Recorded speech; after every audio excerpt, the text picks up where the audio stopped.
It's Sunday, October 2nd, 2022. I'm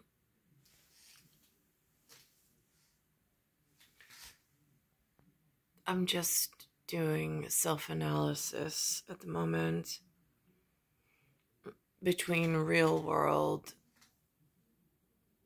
which sent me a godsend, which then I went to hyperspace on this Ethernet, whatever, metaverse, I suppose. I don't know what it's called these days, with the trendy words and the trendy kids. And then I'm watching what I call the big board, which is the media companies and what so there's metaverse and maybe a symposium, not sure, of a church based out in the metaverse, or let's say it's out in the universe somewhere. I know which one, whatever. It was an invitation from a live person that I met yesterday. One of those godsends, I suppose. I don't know if it was a godsend, if it was again, G-O-D, if it was a King's Guard from beyond, in the great beyond. Not sure. Could have been either.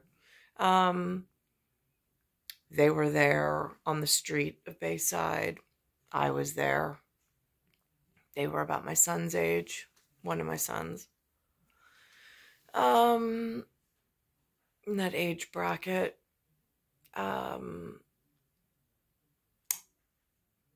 I alerted them about the flagpole.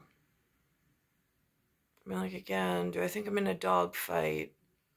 And I'm looking for signs on the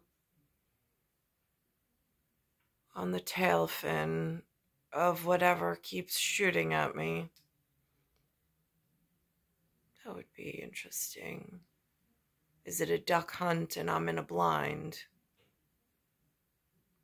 Not knowing what fowl is flying ahead and if it's edible or not. I think I did make mention of that. Not quite sure. Then there's the BS this morning. They're talking about some pieces of workings that have gone on throughout my life frame that I've not been exposed to. Vocabulary, the construct, not real clear, but they keep building me a little more clearer and clearer definition of what they think it means as humans. So whatever on that. Then today, I had somebody arrive, knocked on the door from Queens with this little thing. I don't know how much money they spent on this project of composting. But survey feedback from Linda directly. She gave these back to the Department of Sanitation. She does not wish to have this yellow or orange label. She's frightened with the capacity and the small area around the residence that it will attract animals if they put real food into it. So it does not work for her. And she's afraid of the rotting smell of the food, not only attracting animals, but also making it unpleasant since we're in such close quarters. So this was not the green and the blue. She was all for it, but this brown one for some reason. So that's one thing. Also, came home from the school. Now, when I went to West Troy, the belle of West Troy, in the 1980s, we were asked to sell famous Amos. Amos? See. Translation, masters, famous masters. It's chocolate chip cookies in a bag. But participated. It was what was asked of me. Some of my first customer service relations that the world asked of me, and I did the best I could do. Sales may not have been through the roof, but hey, it was just chocolate chip cookies, wasn't it? So anyhow, Anthony, however, going to the same building that I entered in first grade, I went 1 year in a uniform to Catholic school, satisfied one whatever with humanity. I went the next year to public school in the Belle of West Troy. They asked something else of me, and it was public school dress. It was not a uniform every day. My son now enters that building, and they asked of him this year to promote Miss Chocolate. He will not be participating. In the way that things are going at the moment, I have no money to participate. It does say, however, on there that he's not allowed to go door to door. I know in a different school that I was in, when we moved to Long Island, I was allowed to go door to door and meet my neighbors that lived closest to me. I know what was on the whatever, what was being asked of me in order to make that introduction. I know what was behind it. Now it seems more relevant. Back then I didn't know what they were getting me into or asking of me, but it makes for interesting conversation with nobody ever.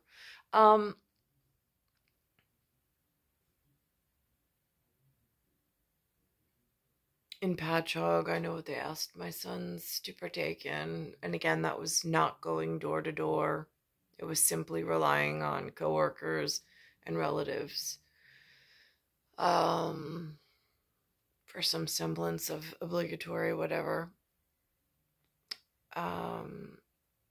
So with the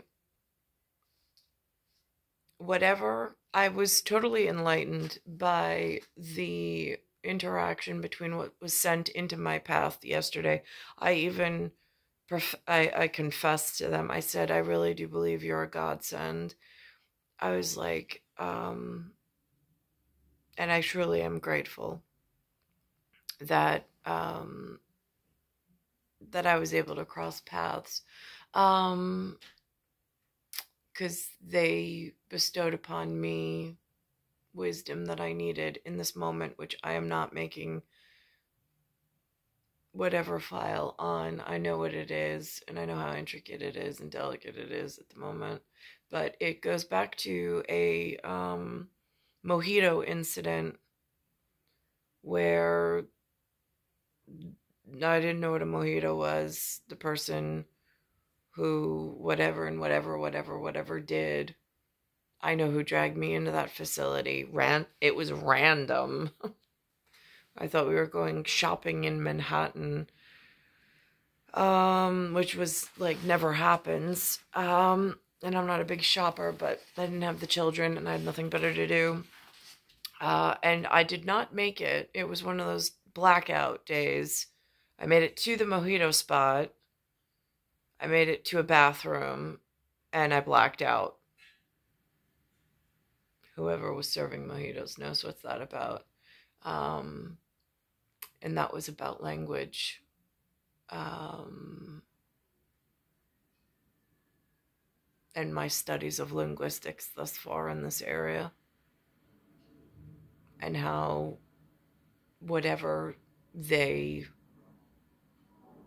taught me might actually be putting me in harm's way for things that I couldn't possibly understand. I agreed.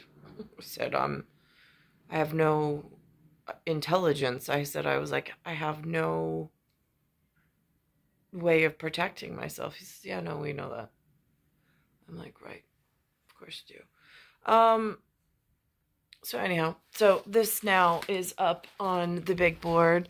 And it talks about Trump looking for something to do with Hunter Biden. And I'm like, that's really interesting.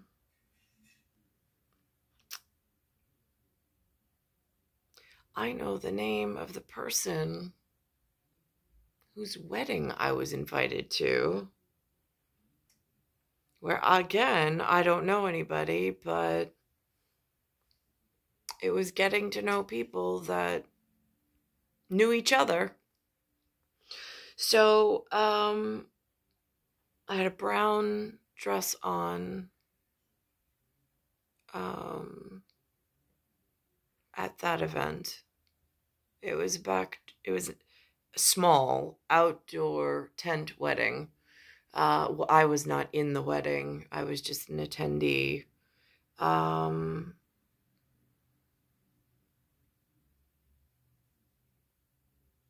I know some people count their blessings by amount of presidents they have encountered. But anyhow, also it came way of whatever, like through the walls. I heard somebody who's spoken to Diafrio in 1975, and my mojito linguistics conversation of I speak multiple small verb of languages in whatever I was schooled or trained in. And he speaks very much vulgarity on a regular basis, especially when it comes to my person.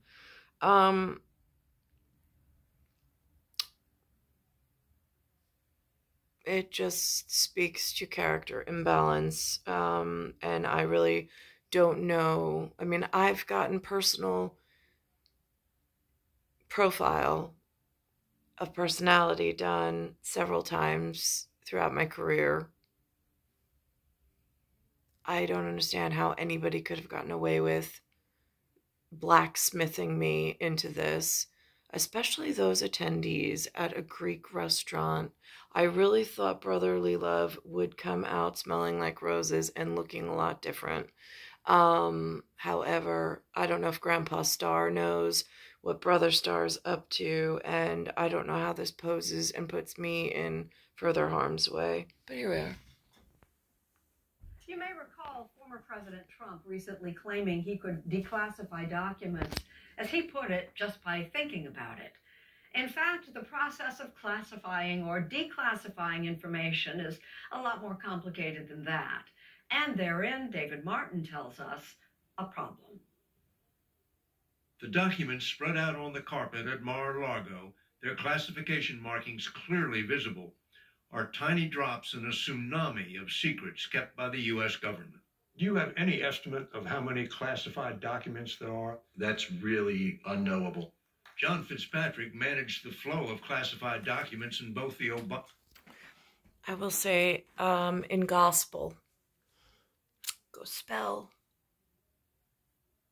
When I go spell in 3-letter words that usually are incredibly important to my person. I was thinking tonight out loud with Lewis to see if he caught on, or if the fog between us is so dense that even a foghorn won't get through. And like, you know, after I went to that invited whatever in the internet ether space, I asked by internet or cell phone, whatever. I said to him, it was enlightening for me, Lois, really. It ties together other things that I've been through. But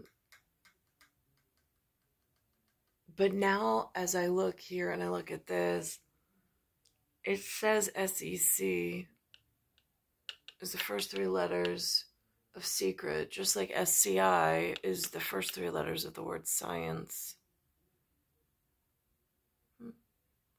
If I was to die and go to science heaven, the man I would ask for looks like Bill Nelson. Lewis, when I said something about what, and then there's this Mormon thing, and I said to Lewis, I said, Mormon, Book of Mormon. I was like, not in like a mas kind of a way, more. I was like, but more in a salesman, like sails a boat, like the wind at my sails, like a flagship. I was like, that kind of Mormon, like shoreman. I was like mooring, because Lou likes to sail and's had more opportunity than I. And he stopped and he looked at me. And I was like, well, it beats the alternative of man at sea. If I flip that around, it never comes out well in conversation. So I was like, it was just enlightening. Let's just leave it at that. Obama and Trump White Houses. He says the last reliable count was taken when most classified documents existed only on paper. They were in the tens of millions of documents a year. Has it become easier or harder to classify information? As a practical matter, it has become easier. The proliferation of classified computer networks provides an environment where the proliferation of classified material increases. Now, here's my thing. This is where I really get like moms, like a mom about it, knowing that my sons are at stake here. I want to know who built the framework and the system administrators inside, and if who currently has their fingers on those keys and on that trigger, if that's part of the national security breach I was forced through in World of Hurt, where I physically got harmed, and then by some weapon of like stopping a delta, alpha, theta, beta wave in whatever neuroscientists, they speak of it in a different categorically, but like whatever on that, I try to stay consistent with my own construct.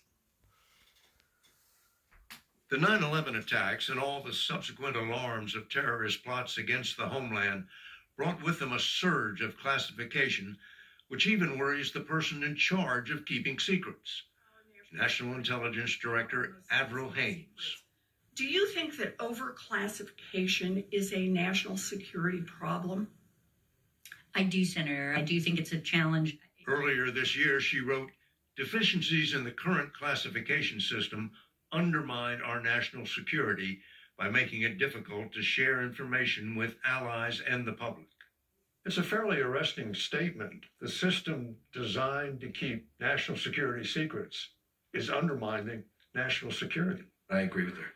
Tell me why you agree with her. There's a culture of classification. It's one of the most frightening statements. And protecting secrets is always better than releasing secrets. It's a false binary, but it's the way people view it. Most secrecy is not about real damage. It's about preventing one form of embarrassment or another by the government. Top secret. Tom Blanton is director of the National Security Archive, which for the past 35 years has used the Freedom of Information Act to pry loose boxes upon boxes of previously classified documents. We've seen probably on the order of 10 to 20 million pages of declassified U.S. government documents over the years. The walls are lined with some of his favorites. This is a piece of internal CIA email about the torture program, and specifically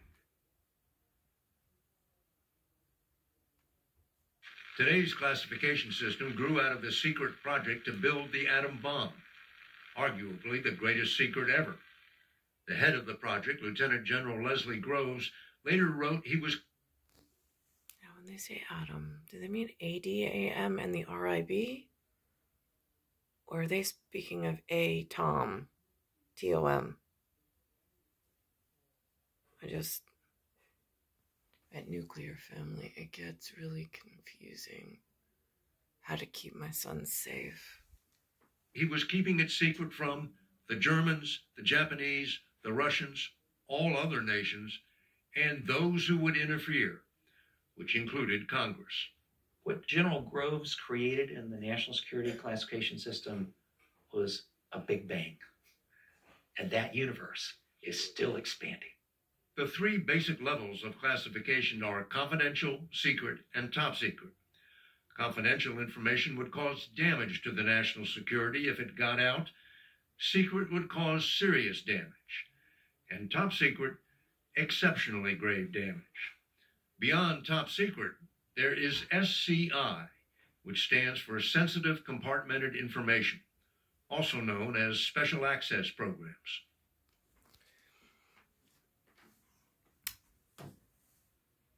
I am unclear at this time what that means. I don't have access to people that speak to me and explain this level of whatever. Then it goes into something called a skiff. Again, I can read now what it means, but it's not something that's been in my local vocabulary or spoken of around me ever.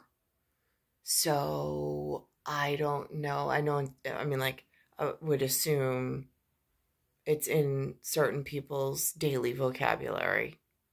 I don't know why, being that there's the hands of time and some legs that legitimizes, which if you go spell that, there's legs in legitimate and legitimize. So fraud is not an issue with certain churchly embodiments. There are bodies and pieces and whatever to church, which keeps other foundations and structure in order. It's an important feature. Those are considered the most closely held secrets of the government. Do you have any idea how many special access programs there are? I don't. Are we talking about a handful of programs, or are we talking about hundreds? Ultimately, you're talking about hundreds. Each special access program has its own code name. Here's a once top secret memo directing that satellite photography must be handled in a separate compartment known as talent keyhole. A document like this would be kept in a room called a SCIF. Sensitive Compartmented Information Facility. There are physical standards for locking them, for alarming them, and soundproofing them. The best known SCIF is the White House Situation Room, where the president meets with his national security advisors. All the presidential libraries are equipped with SCIFs. See, my concern in White House, the estate, I know that the hands of time, I know what legitimizes this area's church, which is incredibly important to country, are of a certain genetic blend. So that's why allowing anything other than family-looking members having access to SCIF or sci-fi looks like it goes against, because they're saying presidents have access to all of the information. Well, then how did you hire in Obama? How did that vote get cast and handled? And why does Biden have a vice president that does not match the country's secrets? It doesn't make sense. But there is no SCIF at Mar-a-Lago. Does the President of the United States have a security clearance? The answer is no. The president derives his authority to see any classified information from his constitutional authorities. Is it assumed that the president has a need to know absolutely everything? It is. Can the president just flat out order a document to be declassified? Yes, the president's authority to classify or declassify information is derived from the same constitutional authority. When he was president, Donald Trump declassified the transcript of his phone call with Ukraine's President Zelensky, asking for help in digging up dirt on Hunter Biden. All of its original classification markings have been crossed out, and it is clearly stamped unclassified. Compare that with the documents the FBI spread out on the floor after their search of Mar-a-Lago. There's not a line through those markings. There's not a stamp saying this is released on X date authority of somebody. Even when the president says, I want something declassified, there's a whole process it has to go through. Most documents are not declassified until long after they have been shipped to a presidential library like this one in Austin, Texas, where all the papers of Lyndon Johnson's administration are stored, and where more than half a century later, some still remain classified. Tom Blanton recently asked the George W. Bush Library to declassify the notes of the president's prep sessions for his first meeting with Vladimir Putin in 2001. I just want to make sure, same Lyndon B. Johnson that they mentioned last night on that whatever of shame, harvest of shame, where they were moving certain migrants out of poverty and into educative positions. Does that mean that the answers to, again, it seems really a crucial material fact in some of the, I don't know, do we call it management issues or disagreements that are going on at this time, that now the next generation seems to have to be inheriting, and I don't even know if they're fully prepared or brought up to speed of just how, whatever. My particular journey, I don't have all the pieces. I have mine, though. And it's concerning. Because I've got actual definable anatomical time in a mechanic that's widely accepted throughout space and time. They talk about the aliens and how they have they can be here for 1,000 years. Yeah, they can. Depends on what area. Live 1,000 lifetimes all at once. It's part of being the embodiment of time, which in church words is that Virgin Mary and that body of Christ connection. Great moment in history. This is 22 years ago when Putin was still our friend.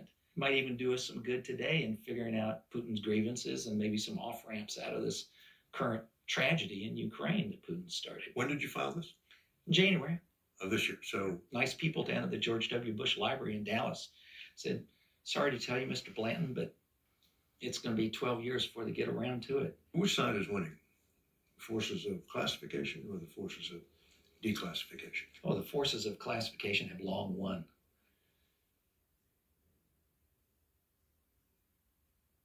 We have a really good life in Chicago. This I found really, really interesting. Suits worn by clandestine surveillance pilots. There's the dead rat. And this taxidermied rat used by spies to hide messages during the Cold War. They really put intelligence in a dead rat? That's the truth, yeah. All right. Really? Oh, Nikki.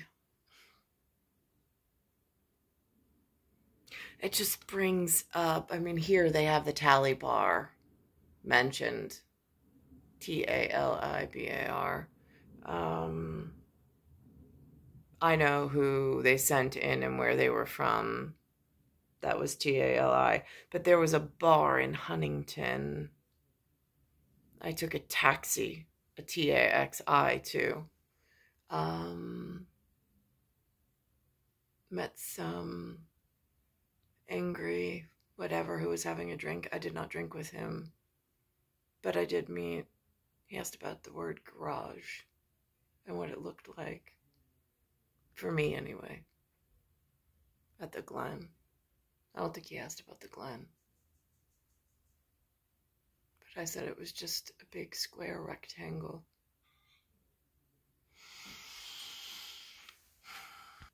Now, I did not follow this woman's entire career. In fact, I didn't even know what her name was, but apparently her name is Cate Blanchett.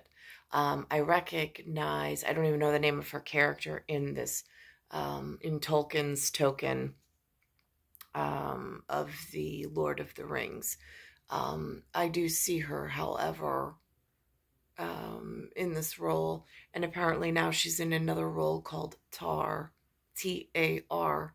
It has a, I don't know the name of whatever that flick is above in calligraphy. I know what it is you saw, for it is also in my mind. One of the most celebrated actors of her generation has taken on one of the most challenging roles of her career. Cate Blanchett is in conversation with Seth Doan. Should we do this interview in German? Absolutely, we should do it in German. Are you conversational at all? No, das ist ja ganze Bundesrepublik. That's what I learned at school. She's mastered and made a career out of the art of transforming herself. Now, I did not realize she was on the Melbourne calendar until this came on. Especially the way that began. I would have thought she was on some European calendar. Perhaps the holiday calendar. I don't know what Europe goes off of. In North America, I've got this Jason Bourne thing going on that Hollywood put out there in trends and in whatever. And then I hear that there's a Melbourne.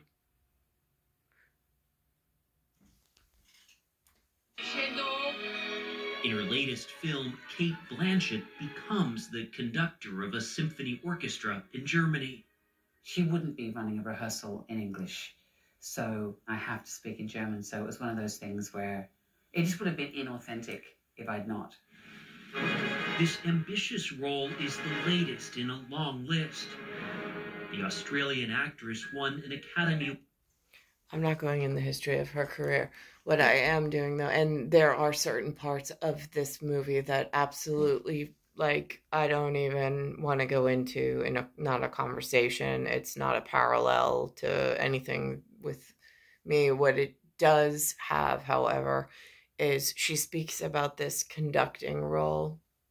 And she actually says, she says, I could understand how one could, in the moment of conducting a symphony, get lost in the power of like the crescendo, but then coming straight back into that humble center.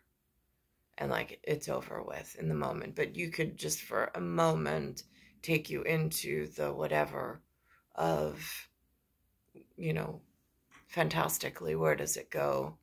And then pulling yourself back into that humble position of, it's not my role, but I have a part that's played in whatever. So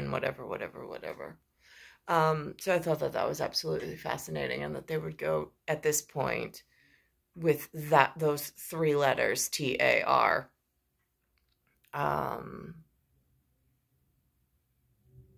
Completely missing out on my white robe of K&H. And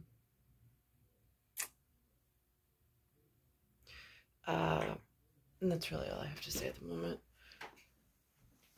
It's star 1978, star 8378, Nicole Cattaruzza. It's Earth, solar system, Milky Way universe, galaxy is broken. It's Bayside Station, Bayside, New York, 11361. And the night that I was there at that Huntington spot, I think one of the Lyons kids, the Lyons, one of their gentlemen came into my health class sat right next to me. He was gigantic. I don't know how this gentleman fit into a high school. It was like, it really was like out of a movie. I mean, his legs extended far beyond the desk. He just seemed so much. So anyhow, and I had just returned back to Cold Spring Harbor High School from St. Dominic's, and I was in this health class, and it was just like this mundane. It wasn't even like anatomy and physiology. It was nothing medically, whatever, but it was under the guise of some health. And I think the day that he was there, there was a TV at the front of the room and some VHS cassette tape playing some movie I'd seen 1,000 times before. So it was just much easier to just chat. So he invited me to the Huntington place that I went when I was there. I got there. They sat me next to somebody who was drinking. He was drinking a vodka, something clear. I don't know. I wasn't drinking it, and didn't drink, so I didn't know what it was. We chatted for just a few minutes. Then I think it was Nikki came in. I remember the rugby-looking shirt he had on. And he called me his painting, the girl with the pearl earring. And that he was the owner of the girl with the pearl earring. Or at least that's what the word around where he was. He said he owned the bar that we were sitting in, so I didn't have to be frightened. I didn't know what that meant. I didn't know I wasn't allowed to sit in a bar. There was no other patrons there. It was just us. And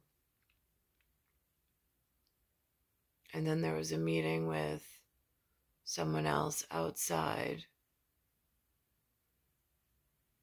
who was very hungry in his eye, and I was very happy to meet. And then the following day, Saladino came in at Genevieve's where I was working in the retail store, and he said that he didn't know the whole thing, but he wanted to get my account. He asked me about a word I had never heard of. And I said, but if he's who I'm to marry, how could that word doesn't make sense. And he said, yeah, they said that you didn't really know the vocabulary of the law. And I was like, is that a law word? Again, I really didn't know. And he really didn't know. I mean, he wasn't there, so I think he was there and then he wasn't there. However that works. But